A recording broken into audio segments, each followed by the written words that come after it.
Assalamualaikum warahmatullahi wabarakatuh. Selamat datang di channel Fadilah Sholawat TV. Semoga kita senantiasa termasuk golongan umat Islam yang terus menuntut ilmu dan senantiasa mengamalkan apa yang sudah didapat. Jangan lupa untuk subscribe terlebih dahulu agar selalu mendapatkan tausiah-tausiah terbaru dari channel kami. Selamat menyaksikan. Bismillahirrahmanirrahim. Assalamualaikum warahmatullahi wabarakatuh. Waalaikumsalam warahmatullahi wabarakatuh. Kira-kira di pandangan Bapak Ibu lebih baik kaya syukur, miskin sabar? Sebenarnya dua-duanya mulia dan dua-duanya memiliki posisi yang agung di sisi Allah.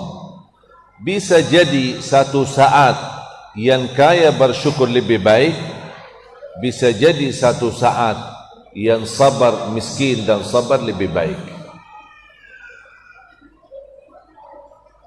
Tapi sebelum menjadi orang yang kaya bersyukur lebih baik, ini membutuhkan level iman yang tinggi. Kenapa? Karena kekayaan itu fitnah. Bisa jadi gara-gara kekayaan terlalai orang itu.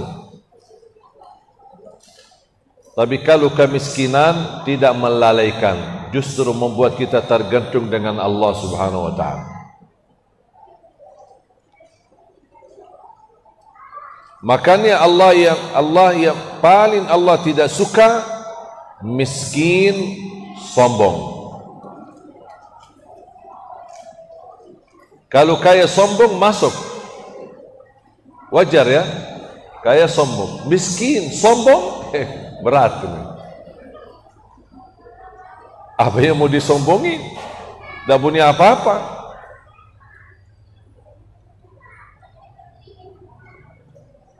Dan kelebihan antara kaya dan miskin, yang miskin duluan masuk surga, walaupun kaya juga masuk surga.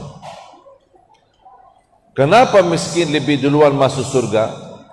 Karena yang kaya masih panjang hisabnya, dari mana dan kemana.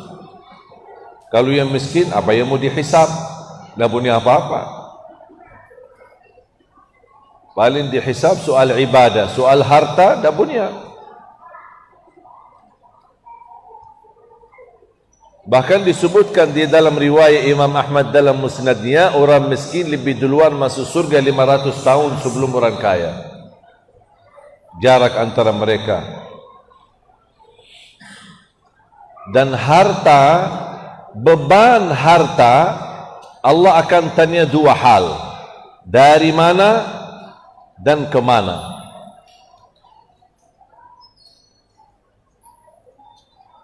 Halaluha hisab wa haramuha azab. Kalau harta yang haram, harta korupsi, harta dicuri, harta menzalimi orang lain, mengambil haknya, harta yang haram, Allah tidak akan tanya, langsung diazab. Yang ditanya sama Allah apa? Harta yang halal. Kalau yang haram sudah jelas, selesai masalahnya. Haram berarti dosa, karena azab. Yang ditanya oleh Allah harta yang halal. Kenapa ditanya? Dari mana dan kemana? Kadang-kadang kita jaga sumber penghasilannya halal, tapi mohon maaf, pengeluarannya tidak jelas. Mubazzir.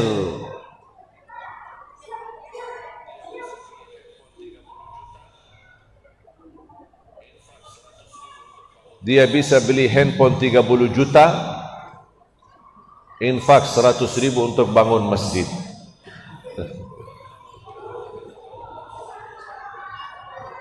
Di situ terbeban bertanggung jawab di hadapan Allah Subhanahu wa taala.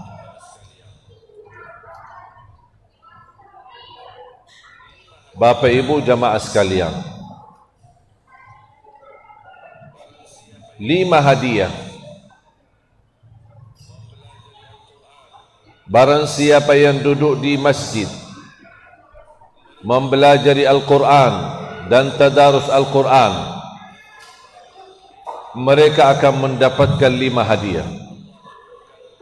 Yang pertama, illa nazalat alaihimus sakinah, Allah turunkan ketenangan. Bapa ibu, kalau lagi duduk di majlis ilmu, gelisah atau tenang? Pasti tenang. Tenang, adem, sejuk. Dan arti sakinah ada 2 makna. Allah turun ketenangan dalam hati dan jiwa. Yang kedua, sakinah tambahan iman di atas iman yang sudah ada. Berarti ada kenaikan iman. Pertanyaan saya Bapak Ibu, habis dengar tausiah dan pas pulang rasanya iman naik enggak?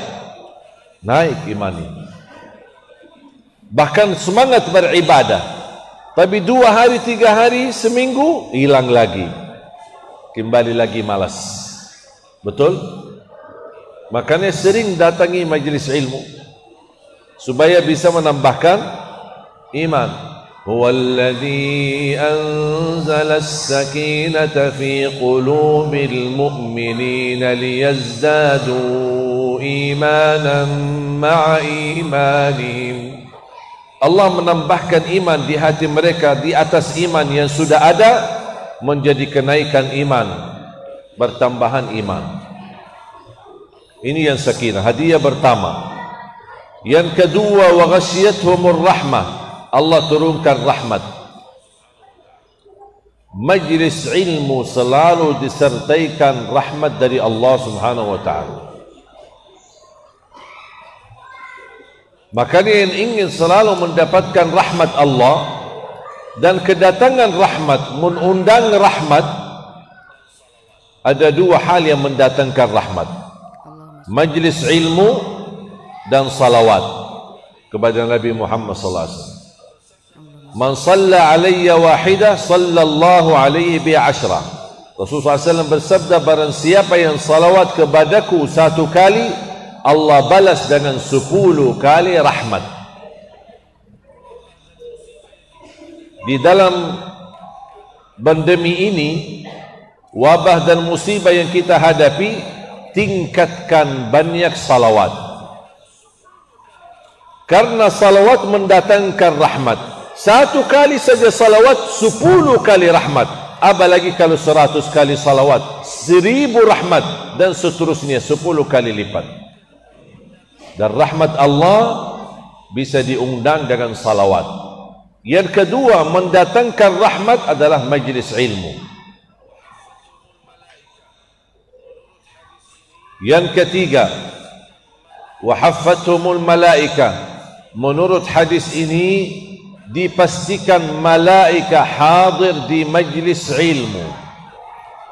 Walaupun kita tidak bisa mempandangi dan melihat malaika, tapi malaika hadir.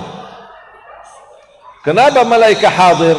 Karena malaika hobi majlis ilmu, suka majlis ilmu. Inna lillahi malaikatun sayyaratun aw sayyahah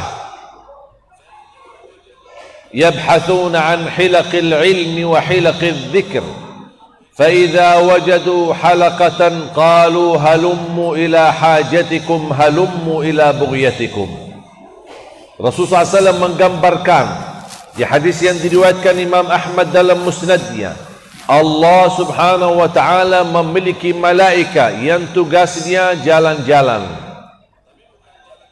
Tugas malaika, tugasnya apa? Jalan-jalan keliling. Tapi bukan jalan-jalan ke mall, jalan-jalan mencari majlis ilmu dan majlis zikir. Ketika mereka bertemu dengan satu majlis ilmu dan majlis zikir, saling mengajak yang lain. Malaika mengajak malaika yang lain. Halummu ila hajatikum, halummu ila bughyatikum. Inilah majlis yang menjadi kebutuhan kita, keperluan kita dan hajat kita. Malaika tidak butuh makan, tidak butuh minum, tapi malaikat butuh majlis ilmu dan majlis zikir. Bahkan majlis ilmu dan majlis zikir adalah bagian dari surga. Rasulullah sallallahu alaihi wasallam bersabda, "Idza ra'aitum riyadal jannati farta'u." Qalu wa ma riyadul jannati ya Rasulullah? Qala hilaqul ilmi wa hilaqul dzikr. Rasul pernah bersabda, kalau kalian bertemu dengan taman surga, mampirlah, kata Rasulullah. Sahabat tanya, ya Rasulullah, apa itu taman surga? Rasulullah SAW menjawab, taman surga adalah majlis ilmu dan majlis zikir. Majlis ilmu dan majlis zikir. Berarti Bapak Ibu sekarang hadir, bukan hanya hadir di masjid, tapi Bapak Ibu lagi duduk di dalam surga. Dan barang siapa yang masuk surga Allah di dunia, insya Allah dijamin masuk surga Allah di akhirat. Makanya sering-sering datangi ke surga di dunia. Apa itu surga dunia? Majlis ilmu dan majlis zikir, majlis Quran, majlis belajar, majlis duduk bersama ulama, majlis zikir kepada Allah. Itulah surga Allah di dunia. Barang siapa yang suka masuk surga Allah di dunia, diberikan surga Allah di akhirat.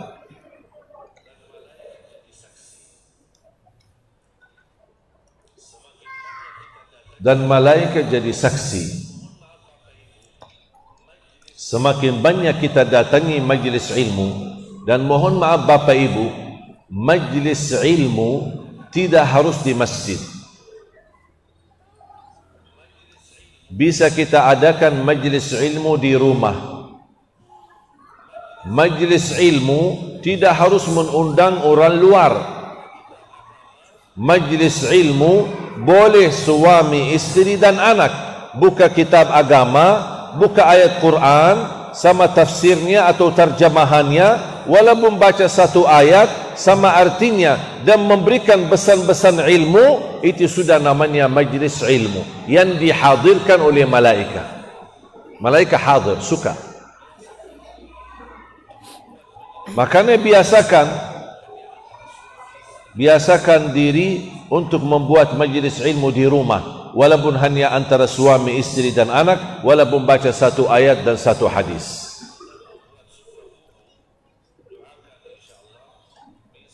Saya sekarang lagi sedang membuat sebuah buku, doakan insyaAllah bisa, namanya 360 amalan selama 1 tahun. Dan kita mengikuti buku, setiap hari 1 amalan. Kita tinggal baca isinya, ada ayat hadis, ada amalan, ada zikir, setiap hari ambil 1 selama 365 tahun, 50 hari, 65 hari. Itu untuk mencukupi 1 tahun. Setiap hari 1 amalan. Cocok dibacakan buku itu di masjid, dan cocok juga dibacakan di rumah kita sendiri. Supaya apa? Menghadirkan selalu taman surga di rumah kita, taman surga di masjid kita, dan kita mengundang malaikat. Bagaimana cara kita mengundang malaikat? Dan kita adakan majlis ilmu dan majlis zikir. Malaikat langsung hadir, datang. Kalau malaikat yang hadir, syaitan, jin, gangguan, godaan semua lari, kabur. Karena mereka takut sama malaikat. Jelas? Berarti hadiah yang pertama majlis ilmu apa? Dapat sakinah. Apa arti sakinah? Ketenangan. Arti yang kedua daripada sakinah, tambahan iman di atas iman yang sudah ada. Yang kedua, apa yang kita dapat? Dapat rahmat dari Allah. Yang ketiga, dapat memastikan malaikat hadir menjadi saksi bagi kita berada di dalam majlis ilmu. Yang keempat, wa dzakarahumullahu fi man indah. Semua orang yang berkenan hadir di majlis ilmu dan majlis zikir, Allah sebutkan namanya masing-masing. Allah yang maha besar, Allah yang maha agung, Allah yang maha kaya, kita yang lemah, kita yang dhaif, kita yang fakir, kita yang miskin, bahkan banyak dosa, Allah masih berkenan menyebutkan nama kita satu persatu. Berkatnya kita hadir di majlis ilmu. Kata guru saya, kalau tidak ada keutamaan dan tidak ada manfaat daripada majlis ilmu kecuali satu, Allah berkenan menyebut nama kita, sudah luar biasa. Kalau Allah mau menyebut nama kita, insya Allah menjadi tanda Allah ridha. Karena Allah tidak mungkin menyebutkan nama orang munafik. Allah tidak mungkin mau menyebutkan nama orang-orang yang tidak jelas imannya. InsyaAllah para hadirin semuanya dipastikan insyaAllah orang mukmin yang ingin mendapatkan ridha Allah subhanahu wa ta'ala. Hadiri majlis ilmu. Sudah berapa hadiah? Berapa? 4. Sudah habis kan? Hah? Apaan? Memang saya bilang tadi berapa? 5 ya?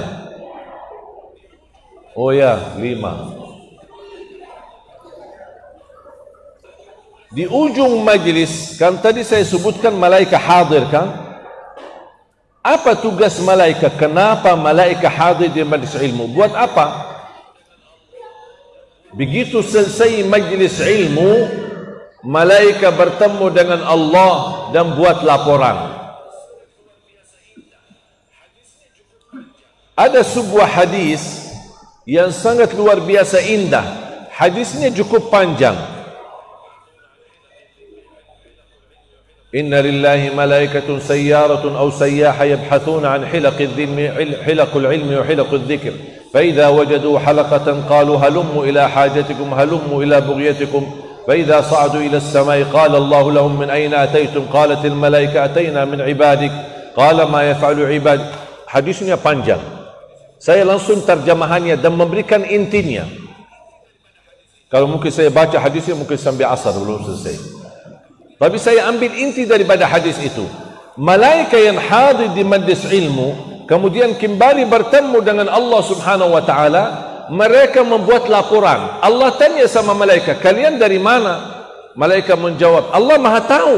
Tapi subhanallah ada terjadi cerita indah antara Allah dan malaikat. Berdialog antara Allah dan malaikat. Allah tanya sama malaikat, kalian dari mana? Malaikat menjawab, kami dari bumi. Kata Allah, apa yang kalian lakukan di bumi? Kata malaikat, kami datangi majlis ilmu dan majlis zikir, bertemu dengan hamba-hambamu. Kata Allah, apa yang dilakukan oleh hamba-hambaku di situ?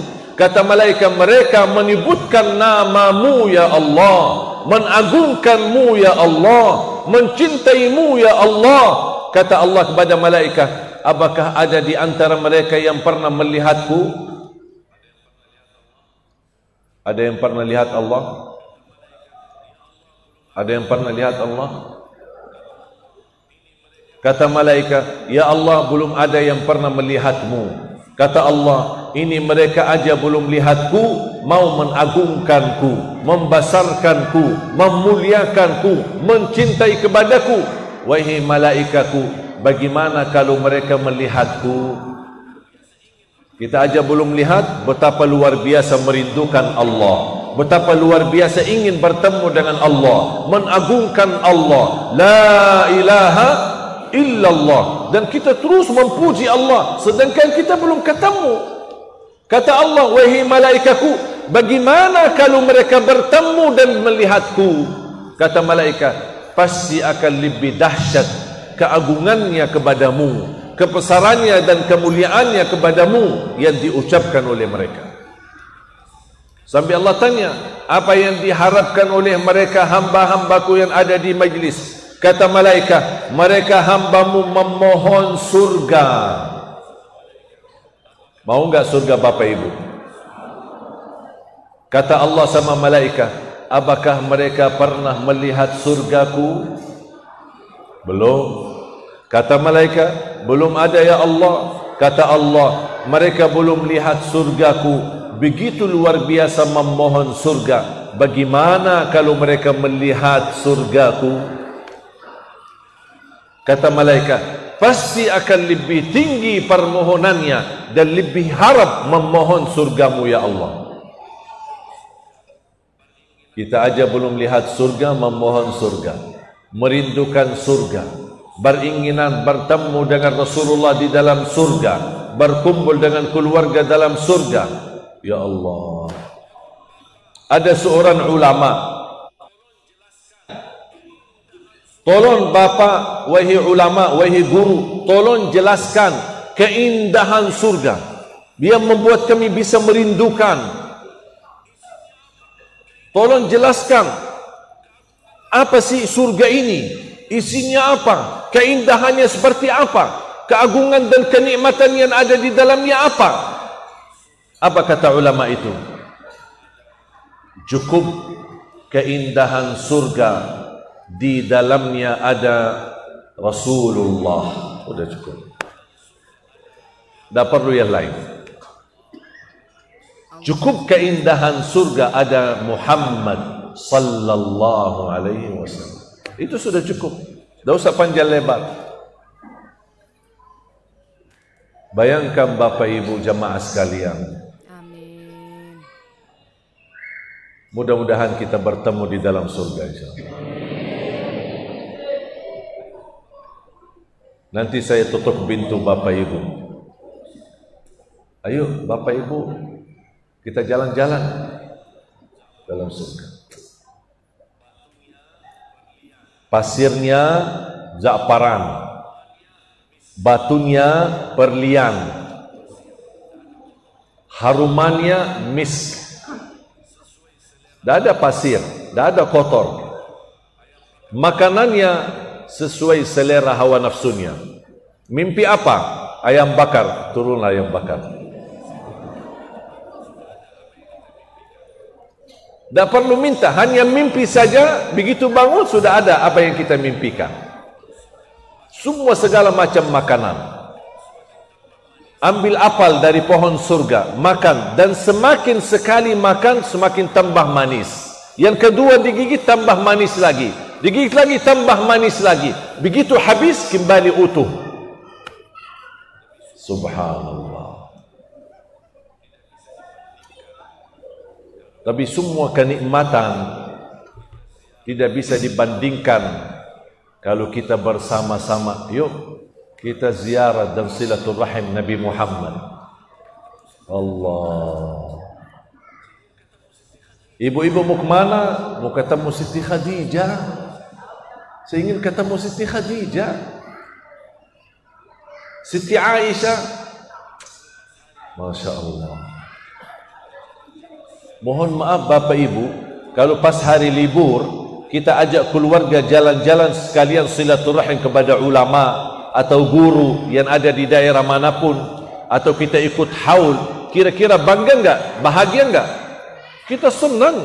Apalagi yang kita datangi adalah Rasulullah, dan Rasulullah menyambut kita.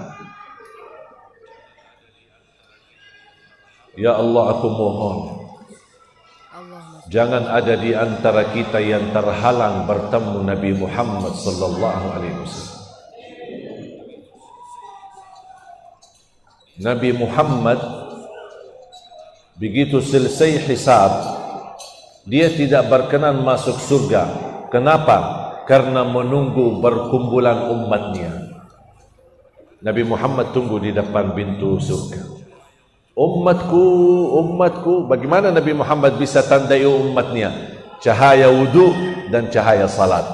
Mohon maaf yang tidak pernah salat, apalagi tidak pernah wudu, tidak bisa bertemu Nabi Muhammad.